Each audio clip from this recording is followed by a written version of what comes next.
Bueno, muy clara como siempre, y esto es un mensaje para aquellos que quizás no están en el AMBA, en esta zona donde hoy hay esta definición de caso que sí nos sirve, pero lo último que decía Carla, no compartir ni la botella, ni el vaso, ni el mate, no importa que en tu ciudad o en tu pueblo no haya coronavirus, no lo hagas, porque es una manera de asegurarnos de que definitivamente no existe esa posibilidad.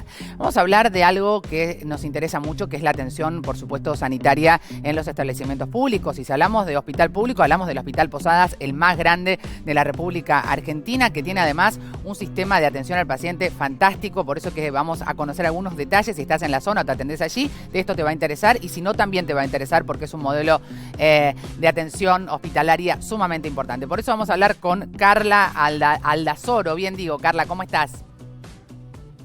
Hola, ¿qué tal? ¿Cómo estás? Carolina es mi nombre. Carolina, y yo Bien, soy bien. así, te cambio los nombres a veces. Carolina, Leo, Carla, es así. ¿Cómo andas, Caro? ¿Todo bien? Bien, bien, bien, gracias. Bueno, contanos cómo es la atención al paciente en el Posadas, que bueno, es un hospital que queremos muchísimo, que es enorme y que atiende a mucha gente por día, ¿no? Y sí, el hospital en tiempos regulares atiende aproximadamente 5.000 pacientes en forma ambulatoria. La oficina del paciente surge a partir del año 2015, finales de 2015, pensando justamente en un dispositivo dentro de la nueva o reciente dirección de redes de fortalecimiento interno, es decir, se crearon dispositivos tales como oficina de comunicación a distancia, oficina de referencia y contrarreferencia que pretende, y de hecho lo hace, una articulación con territorio, y la oficina del paciente, que lo que hacía era jerarquizar la voz del paciente y de alguna manera poder dirimir las cuestiones que se pudieran presentar para el paciente. El hospital tiene 200 especialidades médicas, es un hospital de alta complejidad, por lo cual era muy importante, también teniendo en cuenta la Sumamente. diversidad de la población, poder interpretar la especificidad que a veces en forma técnica dan los médicos y que no siempre el paciente tiene el tiempo de procesar esa información recibida. Sí, es clave Ese lo es que uno de decís, no los objetivos. solamente el tiempo, a veces no están las herramientas también, y hay una complejidad en el diagnóstico, muchas veces que el paciente queda como diciendo, no termino de entender qué tengo, es tan importante comprender ese diagnóstico. Exacto. Y también el sistema de salud argentino es bastante complejo, ¿no? Tenemos 3 niveles de atención: atención primaria de la salud, que es toda territorial, por eso dentro de la dirección de redes se pensó una estrategia conjunta, ¿no? Integrada, o sea, un dispositivo que se encarga de hacer el anclaje territorial, otro que de alguna manera ofreciera la alta complejidad a todo el territorio nacional, que es la Oficina de Comunicación a Distancia, ofreciendo las disposiciones que sí tiene el hospital, ¿no? La alta tecnología, la alta formación técnica médica, y la oficina del paciente, que bueno, lo que pretende es esto, ¿no? Dirimir las cuestiones que al paciente le vayan surgiendo en su tránsito o estadía en el hospital. Para O en los su familia familiares, también. eso, a eso ahí iba a referirme. Para los familiares esto es una cuestión esencial, porque muchas veces acompañar a alguien no significa que puedas entender cómo ayudarlo. Exactamente, exactamente.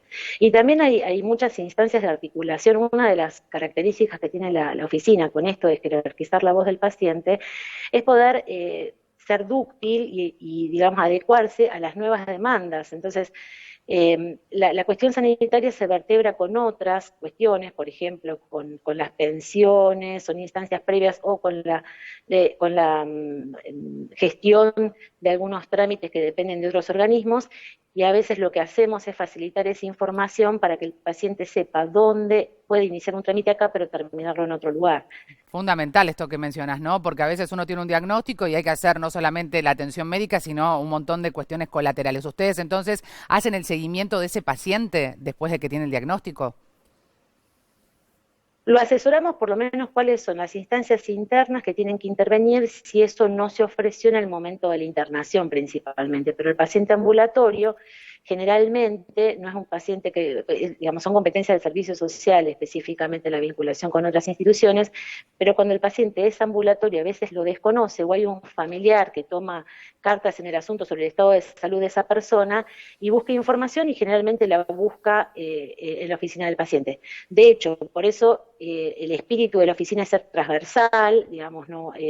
Recabamos información que nos van dando los servicios y tratamos de vincularla de manera tal de ofrecerle a la integralidad de la Sí. persona también integralidad de respuestas. Para cerrar, Carolina, ¿en tiempos de pandemia hay algo particular que ustedes han adaptado? Sí, un montón de cosas. La primera situación que vivieron los pacientes del hospital, como es de alta complejidad, es el Sí, seguimiento de pacientes crónicos. claro. Y también, hablando de la transversalidad de la oficina, articulamos con la gente de consultorios externos, de la coordinación de consultorios externos, para ver de qué manera se podía acompañar a estos pacientes.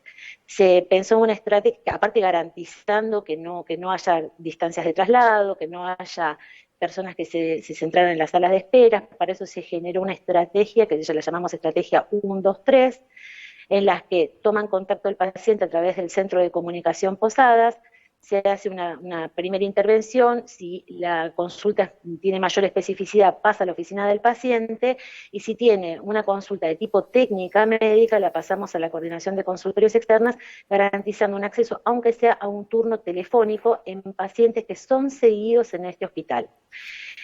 Aquellos que no son seguidos en este hospital y que detectan algo, por ejemplo, a partir de la guardia, también la oficina del paciente piensa de qué manera lo puede insertar al sistema de salud, hablando directamente con los equipos técnicos que están involucrados, ¿no? Muy bien, Carolina, gracias por este testimonio, por No, contarnos gracias. y por contarle a la gente que esto es un servicio sumamente esencial que está a disposición. Muchísimas gracias. Muchas gracias a vos. Bueno, vamos a una pausa, enseguida volvemos, quédense ahí. ¿Vieron que hay un temita que nos ocupa mucho, la convivencia en tiempos de aislamiento y pandemia? Bueno, vamos a hablar luego de la pausa con Ale de AR, a ver si podemos encontrar algunas herramientas que nos ayuden a sobrellevar esta situación. Ya volvemos.